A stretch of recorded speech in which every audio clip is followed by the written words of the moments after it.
Je vais passer la parole à Bernard. Alors, bon, moi je vais vous dire ce que je pense de ça. Alors il y a d'abord deux choses que vous n'entendrez pas dans mon discours.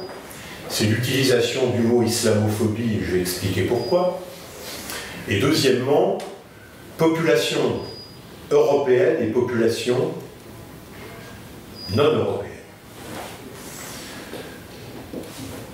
Pour moi, la caractéristique des populations, toute personne vivant en Europe, pour moi, c'est une population européenne. Voilà. C'est-à-dire que moi, je me refuse à une assignation identitaire. Vous voyez, parce que sinon, moi, celui qui vous parle, je suis 100% fils d'immigrés. Donc ça veut dire que moi, si on applique l'assignation identitaire, je dois être considéré comme étaient mes parents, mes grands-parents, etc., etc. Non. Je suis là, je suis un Français, je suis européen. Voilà. Je suis un Français, un Européen, parce que je vis ici. J'en rappelle d'ailleurs que la Révolution française, pour l'acquisition de la nationalité française, il y avait... On pouvait prendre la nationalité française par le mariage, on pouvait prendre la nationalité française par le jus sanguinis, c'est-à-dire par le droit du sang, d'être enfant de Français. On pouvait devenir Français par le droit du sol, parce qu'on est né en France, c'est mon cas.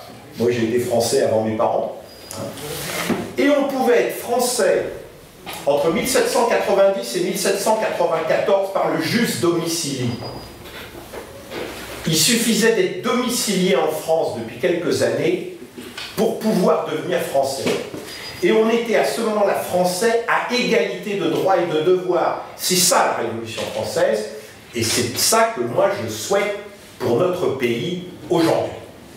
Voilà. Donc, pour moi, quand je dis il n'y a pas de population, je ne vais pas dire à mon ami Daoud, ici présent, qu'il est d'une population non européenne et que moi je suis d'une population européenne. Non.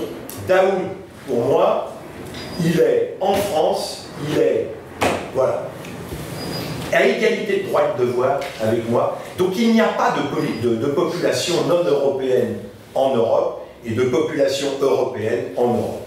Sur le mot islamophobie, je refuse ce mot. Je refuse ce mot parce qu'il a deux caractéristiques. J'en accepte une des caractéristiques, mais pas l'autre. L'une des caractéristiques, c'est le racisme anti-musulman. Et je suis contre le racisme anti-musulman. Voilà. Mais la deuxième chose, c'est l'utilisation du mot islamophobie comme critique de l'islam. Et moi, je suis favorable à la critique de n'importe quelle idée intellectuelle.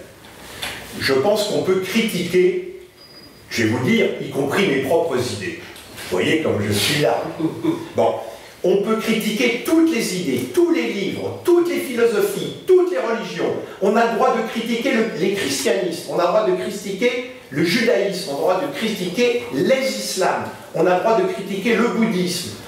Voilà. C'est-à-dire que la question, c'est que lorsqu'on est un antiraciste radical, ce que je crois être, eh bien, on ne peut pas incriminer des personnes, mais on peut incriminer des pensées. Et la religion, c'est une pensée qui doit pouvoir être critiquée. J'ai le droit de critiquer les lobbies catholiques qui mobilisent sur la manif pour tous, j'ai le droit de dire que je suis hostile à la charia parce que je pense que les filles, il est anormal qu'elles aient la moitié de l'héritage par rapport aux garçons, etc., etc., etc. Donc la critique des religions, c'est une critique qui est liée à la liberté de conscience, qui est la base de la laïcité et de la liberté. Voilà.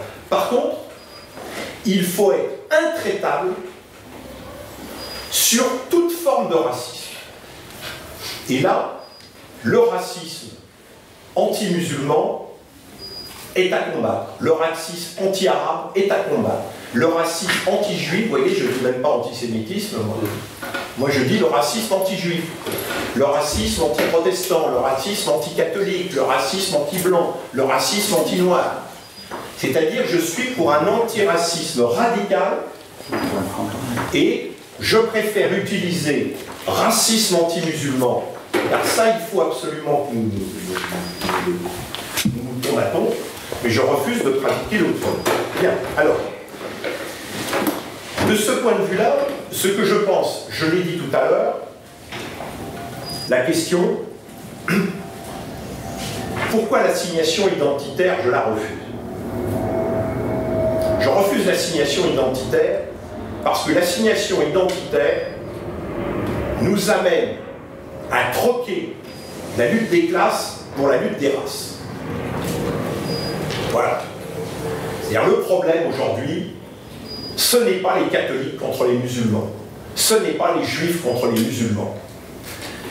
Ce qui est aujourd'hui, c'est la lutte pour l'émancipation de tous, avec un antiracisme radical et, bien évidemment, une lutte de classe. Et ce qui, moi, m'apparaît le moteur de l'histoire, je le dis, nul n'est parfait, je reprends un mot du vieux barbu du 19e siècle, nul n'est parfait, le moteur de l'émancipation, c'est la lutte des classes. Et c'est ça qui doit être déterminant, et non pas le reste. Simplement, il faut mener en même temps cette lutte-là, et en même temps la lutte sur un antiracisme radical et sur la laïcité. Pourquoi la laïcité? Parce que la laïcité, c'est le meilleur moyen d'unifier le peuple. Voilà. Le meilleur moyen d'unifier le peuple. Et s'il n'y a pas de laïcité, et s'il y a assignation identitaire, eh bien les gens se sentiront d'abord musulmans, d'abord catholiques, d'abord juifs, d'abord bouddhistes, et puis tout le reste, on verra plus tard. Non, il faut rassembler le peuple. Les révolutionnaires français, les gens de la Commune de Paris, disaient il faut fédérer le peuple. Et c'est pour ça que j'ai fait partie de ceux qui ont lancé un appel qui s'appelait Combat laïque, combat social, fédérer le peuple. La fédération du peuple. Voilà. Et la fédération du peuple, c'est ce qui a permis la Révolution française, et la fédération du peuple, c'est ce qui a permis toutes les transformations sociales qu'on a connues dans le monde. Mais à condition de prendre la définition de la laïcité. Et le problème qu'il y a aujourd'hui, c'est qu'il y a trois dérives à la laïcité qu'il faut donc combattre en même temps. Première dérive, c'est la laïcité que j'appelle usurpée. C'est en fait la laïcité de l'extrême droite. L'extrême droite utilise le mot laïcité contre une seule religion. Hier, c'était le judaïsme. Aujourd'hui, c'est l'islam. Cette idée-là est incompatible avec la laïcité. C'est une laïcité usurpée qu'il faut combattre. Deuxième dérive, la laïcité d'imposture, qui se trouve malheureusement dans la gauche et l'extrême gauche. C'est celle qui estime que on ne parle plus de lutte des classes, on parle simplement de riches et de pauvres, ce qui n'est pas tout à fait la même chose. Je rappelle que la lutte des classes, c'est la lutte des exploités contre les exploiteurs, qui n'est pas tout à fait pareil. Hein. et que la dichotomie pauvre contre riche, ça s'appelle la doctrine sociale de l'Église catholique. Voilà. Pour moi, de ce point de vue-là, je reste sur l'idée que les exploités doivent se réunir contre les exploiteurs. Voilà, je reprends ce terme très clair. Et de ce point de vue-là, ce qui se passe, c'est qu'on est obligé de se battre contre l'un des principaux ressorts de l'idéologie néolibérale, qui est le relativisme culturel. Le relativisme culturel, c'est celui qui dit toutes les idées se valent, avec une conception libérale de la liberté. Vous savez, la conception libérale de la liberté, c'est chacun fait ce qu'il veut. Donc, chacun fait ce qu'il veut, ça veut dire celui qui est plus puissant, il peut plus que les autres. Voilà. Moi, je suis sur la conception républicaine de la liberté, qui est de dire la chose suivante. On va vers la liberté quand on a plus d'autonomie par rapport à son environnement. Donc il faut donner de nouveaux droits aux gens pour qu'ils soient plus autonomes de leur famille, de l'État, de leur groupe, de leur communauté, etc. Et qu'ils puissent à ce moment-là jouir du meilleur choix qu'ils souhaitent réaliser. Et donc cette laïcité d'imposture qu'il y a à gauche et à l'extrême gauche, c'est le cache-sexe du communautarisme, c'est le cache-sexe de l'assignation identitaire que personnellement, je ne suis pas là. Et il y a une troisième dérive. C'est la dérive néo-concordataire. Car vous savez, la laïcité en France, elle s'est battue contre ceux qui voulaient instaurer le concordat. Je vous rappelle par exemple que la séparation des églises et de l'État, elle a été votée par la Convention pendant la Révolution française. Qui est-ce qui a mis fin à cette séparation des églises et de l'État? Napoléon Ier avec son concordat. La Commune de Paris fait la deuxième séparation de l'Église et de l'État en France. Vous connaissez le résultat, hein, la semaine sanglante, etc. Et donc, il y a eu la troisième séparation des Églises et de l'État, qui était celle du 9 décembre 1905. Voilà, du 9 décembre 1905. Et là, nous avons, chez les néolibéraux, quels que soient les gouvernements, c'est-à-dire dans tous les gouvernements, depuis le tournant néolibéral en France, il y a en 1983, entre le deuxième et le troisième gouvernement Moreau. Tous les présidents de la République ont été néolibéraux, ont défendu le relativisme culturel, et donc ont souhaité aller vers le concordat. Vous avez même un Premier ministre qui a dit « Je veux fabriquer l'islam de France ». Lui, je ne sais même pas s'il a lu le Coran d'ailleurs, hein, mais il veut faire un islam de France. Tout ça, c'est de la supercherie. La laïcité, elle a été, je dirais, pensée par un très grand romancier français qui s'appelait Victor Hugo. Le 15 janvier 1850, il dit « Je veux l'État chez lui, l'Église chez elle ». C'est ça la laïcité. C'est-à-dire le culte religieux, l'État n'a pas à s'en préoccuper. Et les affaires politiques, les communautés religieuses n'ont pas à s'en occuper. Chaque citoyen, quelle que soit sa communauté, peut s'en occuper. Voilà.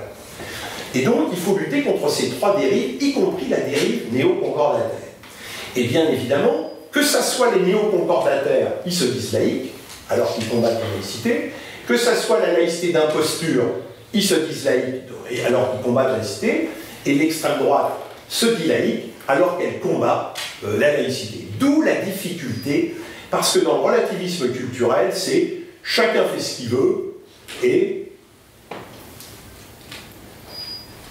chacun a sa définition contraire à celle du voisin. C'est pour ça que quand je fais une conférence sur la laïcité, je vous renvoie à l'un de mes livres, laïcité plus de liberté pour tous, y compris le cours que je fais à la fac, ça veut dire que si vous voulez le plus haut degré de liberté pour tout le monde, il faut une société laïque.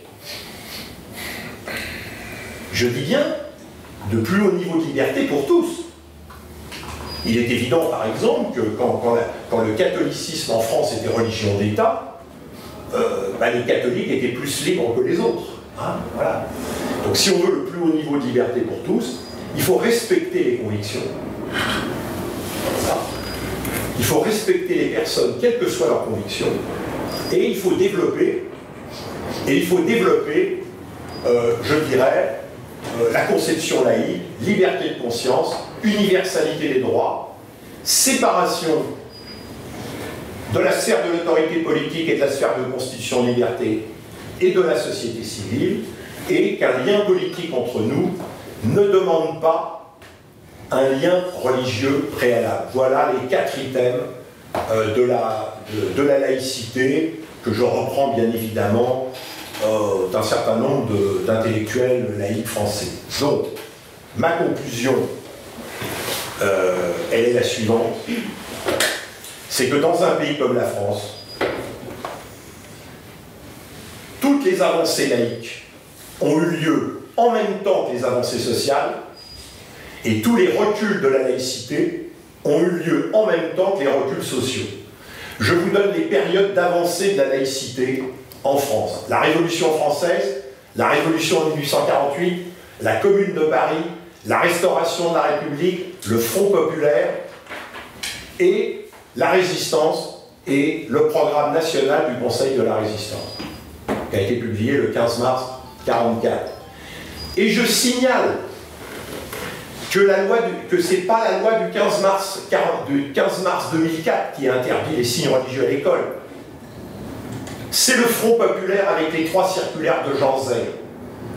La circulaire du 1er juillet 1936, du 31 décembre 1936 et du 15 mai 1937. Et s'il a fallu se battre pour la loi de 2004, c'est parce que le sinistre Lionel Jospin a fait l'article 10 de la loi du 10 juillet 1989, où là, il détruisait en fait les circulaires Jean Zay par un article de loi, et comme il y a une hiérarchie des normes, la loi est supérieure à la circulaire, et il disait dans cet article 10 que les enfants avaient les mêmes droits à l'intérieur de l'école qu'à l'extérieur, donc ça supprimait bien sûr l'interdiction. Donc en réalité, le dispositif laïque français, il est institué, je dirais, par 4 textes, la loi de 1905 et les 3 circulaires de Jean Zay, c'est-à-dire le 15 mai 1937, toutes les lois. Bon. Et ensuite, à partir de ce moment-là, à partir du 15 mai 1937, toutes les lois qui ont suivi sont été des lois qui ont fait régresser la laïcité. Et petit à petit, il y a eu concomitance entre la régression de la laïcité et la régression du social. C'est ce qui se passe aujourd'hui.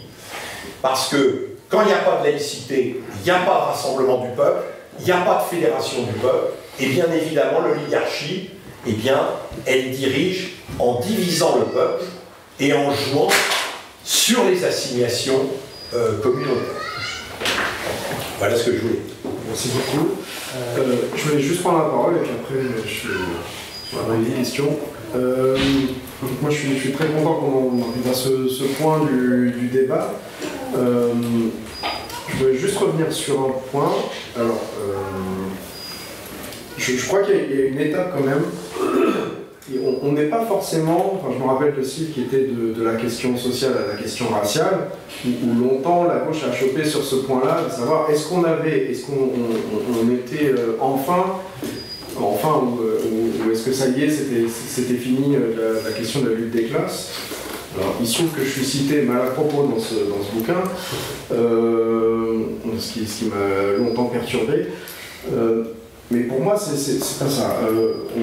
Il y a peut-être une autre vision possible, dans laquelle ta vision de la laïcité, je pense qu'elle apporte effectivement des réponses nécessaires, et peut-être même des réponses nécessaires dans le cadre européen, puisque effectivement nous sommes le seul pays clairement laïque dans la construction européenne, et que c'est pas encore...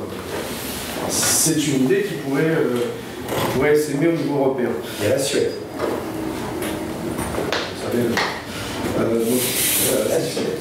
Voilà, il y a cette question de la laïcité au niveau européen, mais en gardant déjà le cadre français, penser la lutte des races, penser que dans certains quartiers, ces fameux quartiers où la police ne va plus, blablabla, tous les territoires perdus de la République et toutes ces bêtises qu'on a entendues largement, sautent aux yeux pour tout un tas de professionnels de l'enseignement laïcs, engagés, militants, qu'il n'y a pas beaucoup de blancs, ou que des fois ils sont les seuls blancs de l'établissement. Donc il y a bien une question à comprendre, il y a bien quelque chose à analyser, et pour moi on n'est pas dans remplacer une lutte des classes nécessaire par une lutte des races, on est sur le signe d'une domination. On est face à un rapport de domination, un rapport de pouvoir. On a fini par comprendre que la question des sexes, la question du genre était un rapport de domination. Eh bien, la question de la race ou la question de l'ethnie est aussi un rapport de domination. Et tu parles du relativisme culturel, et je pense que tu as raison. Et moi, forcément, à chaque fois, j'ai la phrase de Bourdieu qui me revient et qui dit « La culture, c'est un euphémisme à la race ». Et pour moi, ça, à partir de là, Bourdieu, on ne peut pas l'accuser d'être un communautariste, d'être un indigéniste ou de ne pas être clairement quelqu'un de laïque et qui aurait laissé tomber la lutte des classes. On ne peut pas accuser Bourdieu de ça, même s'il est mort. Du coup, on peut penser une articulation entre la question du genre, pourquoi est-ce que les filles issues d'immigration dans les quartiers populaires s'en sortent un peu mieux que les garçons. Donc la question du genre, la question de l'ethnie, de la race, de l'assignation identitaire, quelle qu'en soit la forme, que ce soit sur la couleur de peau, la culture, la langue ou la religion, peu importe quelle que soit cette assignation, c'est une construction de eux et nous, c'est une construction de la population, entre les légitimes et les illégitimes, avec la question de la classe sociale. La classe sociale n'existe pas, la classe sociale c'est un outil de pensée pour penser la libération.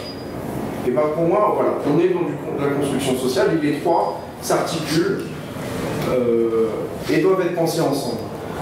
La laïcité n'empêche pas de penser tout ça.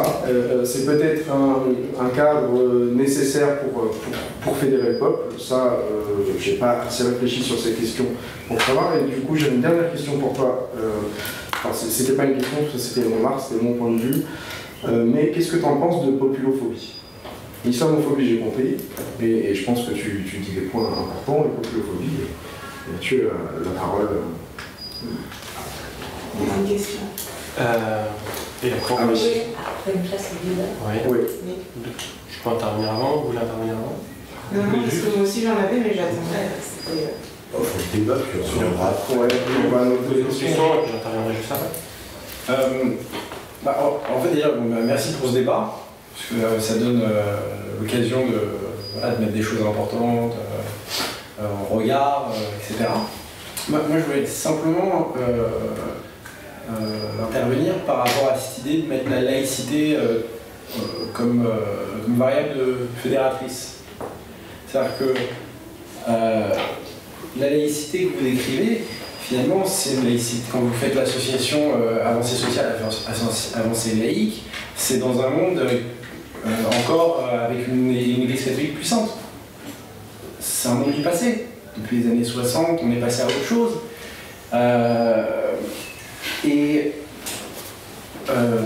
On évoquait la domination raciale. En fait, finalement, je crois pas que le problème principal, ça a été la montée d'une domination raciale ou la montée d'une domination anti-laïque. Je pense qu'il y a d'autres choses qui expliquent tout un tas d'impasses sur la thématique du souverainisme, de faire nation, de tout ce que vous voulez. Du coup, moi, ce qui me frappe, et ce que je voulais mettre en regard, c'est le fait que, finalement, si vous regardez bien, les gens qui se sont sentis, la France qui s'est sentie le moins Charlie, et celle qui se retrouve le plus dans les Gilets jaunes aujourd'hui. Vous voyez ? Et mettre un discours qui ressemble au discours de Charlie comme mot d'ordre, qui serait... le signe de ralliement, le signe de créer du fédérateur avec une ligne qui a juste si on compare le moment national, patriotique, tout ce que vous voulez, de 2015, qui est en fait un patriotisme élitiste, excluant, les gens, les électeurs du Front National n'étaient pas spécialement Charlie, de même qu'ils n'étaient pas Charlie trop spécialement dans la population musulmane, dont une partie vit quand même en banlieue. Était assez autoritaire, parce qu'il n'y avait pas le droit de ne pas être Charlie, vous voyez. Vous comparez ça avec le mouvement Gilets jaunes, qui est un patriotisme beaucoup plus populaire, beaucoup plus inclusif. C'est juste, si vous ajoutez à ça le fait que les angoisses autour de la laïcité, elles sont vraiment ciblées, elles sont vachement moins existantes dans les jeunes générations, vous voyez. On a l'impression que vous prenez un mot d'ordre qui ne peut pas être fédérateur sinon en excluant, enfin en revenant à l'ambiance de Charlie, et je crois que c'est dommage, vous voyez, d'avoir un si beau laboratoire avec les Gilets jaunes pour venir rester sur une vision de la laïcité qui postule une France, une homogénéité laïque du passé qui n'a jamais existé, parce que l'Église catholique s'est maintenue très très longtemps, et aujourd'hui qu'elle n'est plus là, le problème c'est pas l'anticléricalisme, c'est autre chose, quoi. Voilà. Enfin, donc je voulais voir comment vous associez mettre du fédérateur en prenant un mot d'ordre qui est juste pas fédérateur. Vous répondez pas, question. C'était une simple remarque. Je voulais une précision sur lorsque vous avez parlé des xénopholies et des extrêmes droites divers en Europe, et que vous avez dit qu'il y avait un antagonisme entre ces extrêmes droites et la Russie, la Chine, l'islam. Et je n'étais pas tout à fait au clair avec la Russie, qui me semble beaucoup plus complexe dans ses positions, ses prises de position et ses accords avec ces extrêmes droites, justement. Et je voulais des éclaircissements sur ce point, parce qu'il me semblait que la Russie, c'était pas si clair que ça, que ce soit opposé à ces extrêmes, et j'ai l'impression que c'est plutôt qu'il y a des alliances qui se créent aussi avec la Russie. Il y avait d'autres questions? Oui, je voudrais une question et une intervention en même temps. La question de la laïcité est évidemment une partie complètement intégrante de la démocratie. Mais pour revenir à la question de l'Europe, proprement dit, là on a en particulier un paper donc a utilisé ce concept de situation paroxystique que tu as repris ensuite Ramzi, et les deux je trouve apportent quelque chose d'important parce que sortir de l'Europe sans trancher comme ça d'emblée la discussion, se débarrasser du carcan de l'Union européenne, ce dont tout le monde ici en tout cas sera partie prenante, partisan je pense, ça ne pourra pas procéder de la volonté politique de quelques personnes en haut, quoi. Outre le fait qu'on ne voit pas bien qui parce que même Theresa May, il n'est pas sûr du tout qu'elle soit pour la sortie de l'Union européenne elle-même. Sinon, depuis 3 ans, ça se serait vu, je pense, qu'a eu lieu le référendum. Et donc, pour reprendre ce que disait Ramzi, est-ce que cette situation paroxystique est si loin que ça? Est-ce que, quelle issue, quoi? La discussion, elle est très, très précieuse, elle nous fournit tout un tas d'arguments, mais là, quand on voit le rejet dont fait l'objet l'Europe, l'Union européenne, parce que tout le monde fait un lien entre les difficultés de l'école, les difficultés des hôpitaux, les difficultés de la sécurité sociale, les difficultés du logement. Tout le monde fait un lien entre ça et les responsabilités de l'Union européenne qui, c'est cette offensive contre les services publics, ce qu'on de baisser les dépenses publiques, le coût du travail, cette offensive contre le code du travail lui-même, le public, privé, personne n'est épargné. Et on n'y arrive pas. Là, par exemple, je sais que vous êtes enseignants tous les deux, je suis enseignant en lycée, parce que j'ai eu la page 4 de la couverture, et donc c'est un désastre. Cette réforme du lycée, moi je suis prof de lycée aussi, mais c'est un désastre. On ne soupçonne pas, si on n'est pas soi-même enseignant ou parent d'élèves confronté par l'intermédiaire de son fils à la question de Parcoursup en particulier, je crois que beaucoup de gens aujourd'hui, à cause du blocage médiatique, ne soupçonnent pas la gravité de ce qui est en train de se faire. Et puis ça touche aussi l'école maternelle, les directeurs d'école, etc., comme ça a été dit dans les dernières semaines. C'est quand même extraordinaire cet écart qu'il y a entre un rejet archi-majoritaire de la population et le fait qu'on est obligé de supporter ce gouvernement, ce Macron.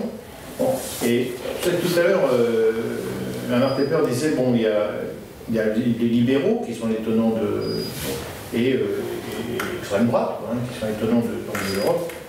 Enfin, le rôle de François Hollande se faisant élire contre la finance. Ministre de la Finance. Et voilà. Et puis, une fois élu, faisant passer le TSCG, d'accord, la règle d'or, il y a une responsabilité politique majeure, il me semble. Hein. Et la façon dont aujourd'hui les dirigeants des appareils syndicaux et des appareils politiques de la gauche n'arrivent pas à se mettre d'accord pour faire bloc, pour arrêter cette politique, est quand même un problème politique très très important. Bon, alors, nous, à Boissy, ça fait depuis 2 ou 3 ans, on a fait avec les militants du POID et les militants du PC un comité pour la rupture avec l'Union européenne. Alors bon, je ne sais pas la rupture de demain matin à 8h30, comme ça c'est une formule de polémique, bon, que j'accepte tout à fait, c'est pas...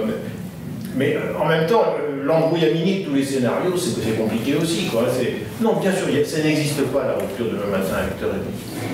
Mais il y a une volonté, je pense, qui s'exprime dans la population, simplement pour se sauver, pour se défendre, qui n'arrive pas à se traduire sur le plan politique. Et je pense qu'il y a une responsabilité de la part des dirigeants des partis de gauche et qui chapeautent aussi naturellement les appareils syndicaux, qui me paraît important de prendre en compte et d'essayer de submerger, quoi, à un moment ou à un autre. Parce que la crise paroxysique, c'est quand même, et c'est étonnant, que tu n'aies pas parlé de la grève générale. C'est une forme de crise paroxystique aussi. C'est possible, il me semble. Et ça, une grève générale, aujourd'hui, on est au bord. Alors, quand on est au bord, on peut en être à 6 mois, on peut en être à 2 ans, je le sais bien. Ça, le temps en matière d'histoire, c'est pas facile. Mais on est au bord, dans la mesure où Macron, il gouverne avec rien. Il a tout le monde contre lui, sauf les 20% dont on fait parler, c'est tout à fait certain. Mais dans la population, il tient à rien. Hein. Il tient à rien, sauf qu'il n'y a pas d'alternative, il n'y a pas d'opposition contre lui. Alors, bon, je ne veux pas polémiquer avec Mélenchon ou avec la France Insoumise, parce que je pense que les éléments d'unité sont plus importants dans tout ce que vous avez dit que ce genre de choses. Mais est-ce que justement, cette possibilité d'unité, ce ne serait pas, alors, par exemple, tu as évoqué la Poste, aussi. C'est gentil à toi, parce que je ne pense pas que tu as vu le Boissy. Mais donc non, mais je suis un des animateurs nationaux de la convergence nationale des services publics. D'accord. Donc je suis tous les problèmes des services publics dans toutes les communes de France. Hier, il y avait un compte rendu, il y avait un article sur ce qui s'est passé dans le bureau de poste de Champigny. Exact. Et le maire de Champigny dit le courrier, c'est pas comme les biscottes. Donc il faut que ça se respecte. Donc il protestait contre la suppression des postes de facteurs et des bureaux de poste. Donc oui, il a tout à fait raison. Favier, par l'après-midi, il reprend le même discours, c'est pas des biscottes. Et puis il dit, je demande un moratoire. Mais Favier est venu ici, à Boissy, à plusieurs reprises, pour nous aider à combattre le camp de la fermeture du bureau de poste. Il était à Saint-Maur, il était à Champigny, il était à Fresnes, il était à... Bon, il y a 17 bureaux de poste, à ma connaissance, qui sont soit fermés, soit menacés de fermeture dans le Val-de-Marne ces temps-ci. Putain, il y a quand même une question qui se pose, dont je discute avec nos camarades du PC, c'est qu'est-ce qu'il attend pour appeler la population de toutes les villes du Val-de-Marne à se mobiliser ensemble? Je vais faire première réponse. Alors, tout d'abord, je vais repartir sur la question Sur l'ordre, Je voulais dire deux petites choses. Moi, je suis syndicaliste, comme Cathy. C'est très compliqué de mobiliser les gens, extrêmement compliqué, même quand c'est dans leur propre intérêt. Même quand on passe beaucoup de temps, dans un premier temps. Voilà, qu'est-ce qu'on attend pour faire une table générale? On espère, on y croit, on travaille, on fait en sorte, mais voilà. Les bureaux de poste sur les courants, les impôts, c'est pareil. Moi, je suis dans le monde hospitalier, c'est pareil. On a créé une intersyndicale. Ça démarre, hein, les écoles. Oui, c'est problématique. Puis sur la laïcité, je pense qu'aussi qu'on segmente nos sociétés, nos écoles. Et c'est pour ça que cette laïcité, on n'y croit plus. Parce que je vois, moi j'ai une enfant de 12 ans sur Paris, dans le 15e, on traverse la rue, on va dans le 14e, c'est plus les mêmes écoles, c'est plus les mêmes gens, c'est plus les mêmes moyens. Il n'y a plus le même argent dans les écoles, c'est pour ça qu'on ne croit plus à cette laïcité à certains niveaux. Quand on va dans un quartier en difficulté, par exemple, on connaît Grigny, la Grande Borne, des choses comme ça. Avant, il y avait 70 éducateurs de rue il y a 20 ans, maintenant il y en a 6. Donc ça éloigne un petit peu toutes les personnes, tous les enfants qui sont scolarisés de la laïcité, parce qu'on n'a pas les moyens. Tout est basé sur l'économie. En fin de compte, je reviens sur ce que je disais au départ, c'est l'argent qui va, cet argent elle existe, moi je ne crois pas, je n'ai pas vu le banque brûler, il y a l'argent, mais elle circule partout. En réalité, il faudrait ramener cet argent. Et si on se met en opposition, l'idée me plaît, de sortir l'Europe me plaît, d'être autonome me plaît. On va être autonome soi-même chez soi et dépendre de personne, normalement c'est ça. Mais c'est comme sans argent, parce que le nerf de la guerre c'est l'argent, c'est comment ramener ce flux financier pour pouvoir vraiment être autonome et remettre en place une vraie laïcité, redonner des moyens équitables dans n'importe quel quartier de France et de Navarre et voire de l'Europe et du monde, quoi. Le problème, c'est l'économie. Aujourd'hui, on est face à des gens qui sont très calculateurs. Ils voient, donc ils déplacent des masses économiques énormes pour pas qu'on puisse les récupérer. La difficulté, elle est là, je pense. C'est récupérer cet argent pour pouvoir mettre en place cette dynamique. Je prends un exemple simple. Pourquoi les gens ne vont pas faire les rêves? Si on leur retire 50, 100 ou 200 euros par mois, ils sont à la demi. Pardon. Voilà. Donc, le nerf de la guerre de tout, je pense, c'est économique avant toute chose. Alors, je fais un premier réponse parce qu'il y a beaucoup, puis juste après la question.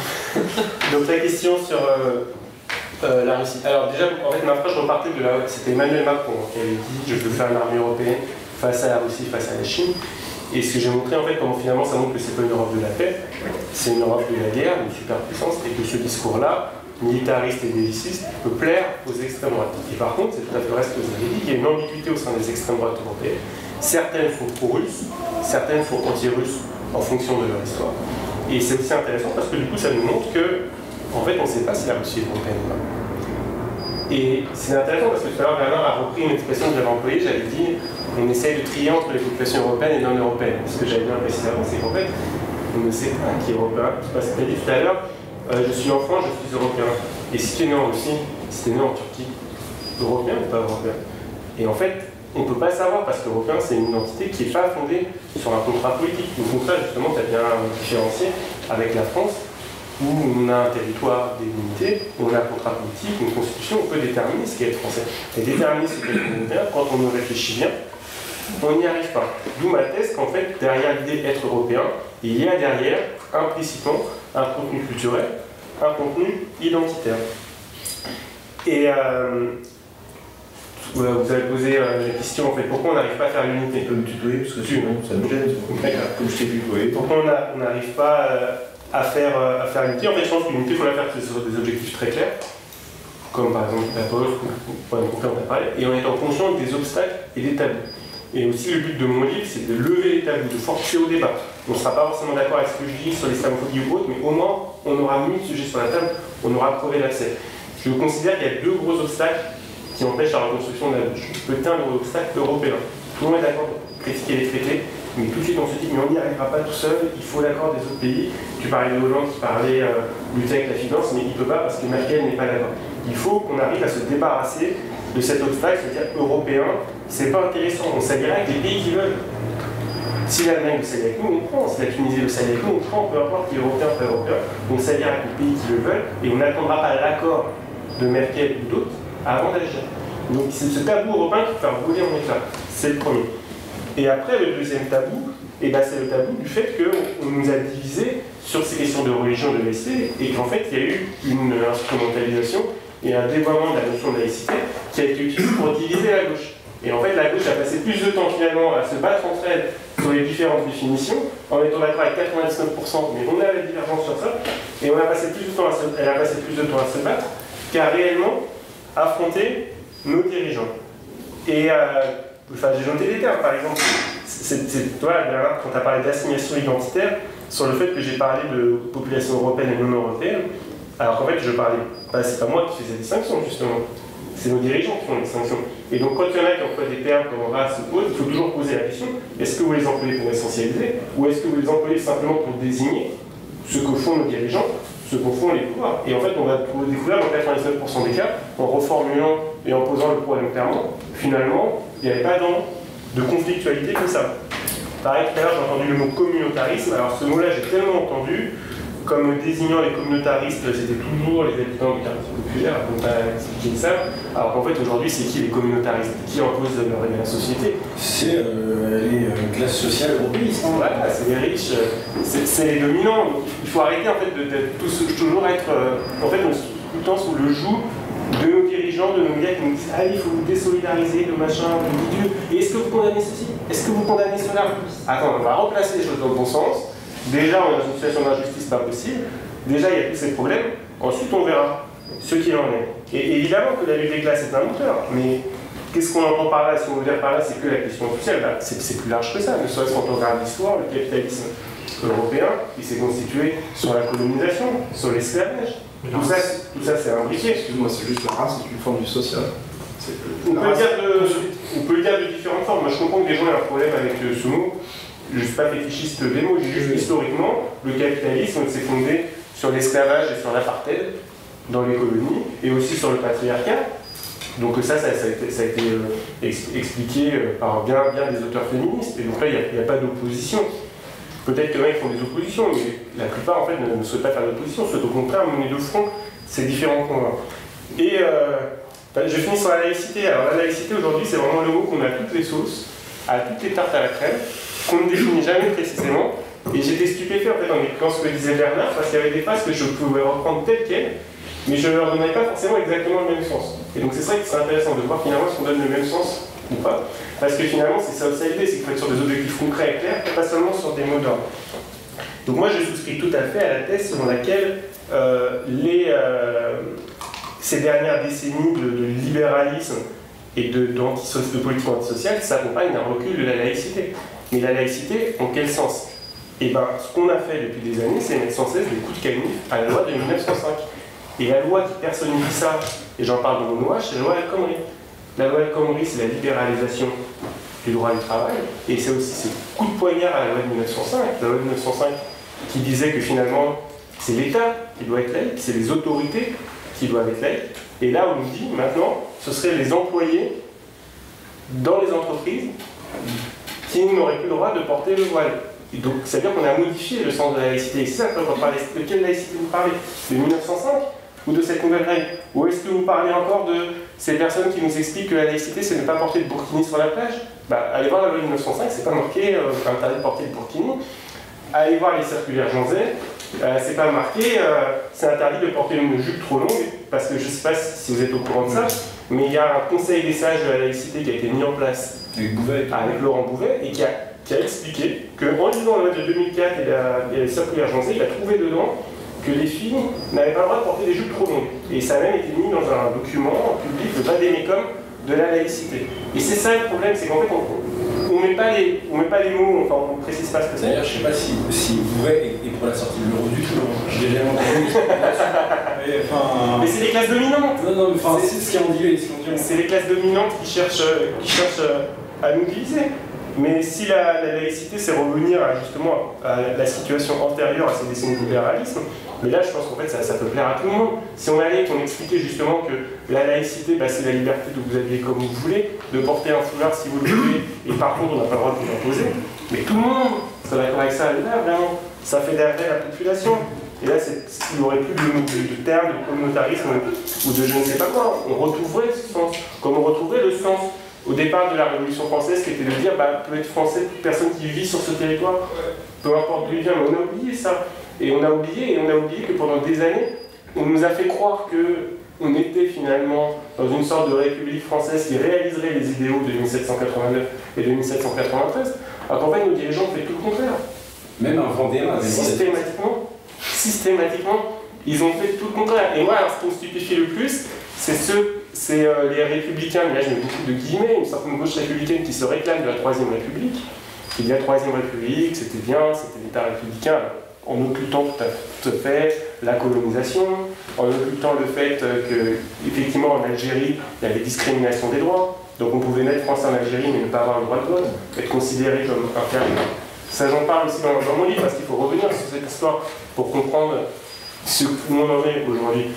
Et alors par contre, cette loi de 1905 finalement, cette belle loi de 1905, là d'un seul coup, on veut la changer à chaque fois. On veut à chaque fois refaire des amendements, des codicils, des nouvelles lois, et la loi El Khomri. Et qu'est-ce qu'on a vu récemment dans un marché, sur un marché de Noël, une institution donc très laïque, à qui un maire a expliqué à une exposante voilée que son voile finalement était anti-laïque contre la laïcité du marché de Noël. Et on marche sur la tête. C'est-à-dire qu'on a des gens, des élus, des dirigeants des médias qui n'ont simplement pas lu les textes de base, les textes d'origine. Et mais c'est normal, puisqu'ils veulent nous diviser finalement. C'est normal qu'ils veulent nous diviser. Mais pourquoi nous on tombe dans le panneau? Pourquoi nous on va dire on va faire des grands débats sur la laïcité alors qu'en fait, finalement, si on revient sur les textes de départ, on était d'accord sur ces textes-là. Pourquoi on... Voilà, tu as très bien parlé, Johan, de cette situation où on nous disait il faut absolument être Charlie. C'est bizarre parce que je crois que justement l'état d'esprit c'était de dire on n'est pas obligé d'eux et on peut faire l'un ou faire l'autre.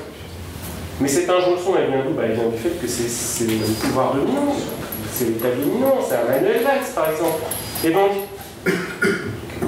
j'ai envie de poser cette question. Est-ce qu'il faut employer ou pas le mot islamophobie? Est-ce que Valls est islamophobe ou pas? Ou est-ce qu'il est anti-musulman? En fait, j'aimerais simplement qu'on soit clair sur ça, qu'en tout cas, ce que la politique a mené Valls, il y a un problème. Quand Valls a fait sa loi El Khomri, c'est pas normal. Quand Valls a proposé d'interdire le foulard à l'université, c'est dirigé contre une religion.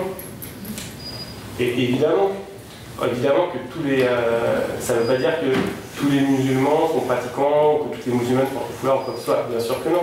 Mais la question c'est de savoir est-ce qu'on a le droit ou pas. Et on se retrouve dans cette situation totalement paradoxale qui est la suivante. Vous allez à l'université, vous portez un turban sur la tête. Ou vous allez à l'Assemblée nationale, Daniel Obono, à l'Assemblée nationale, a les cheveux couverts. Mais il se trouve qu'elle n'est pas musulmane. Donc on dit elle n'est pas musulmane, donc ce n'est pas un signe religieux. Donc tu peux venir avec les cheveux couverts. Par contre, si on découvrait qu'en fait elle était musulmane, là d'un seul coup, le même vêtement prendrait un signe religieux. Donc ça veut dire qu'on commence à faire la police du vêtement, la police de la pensée.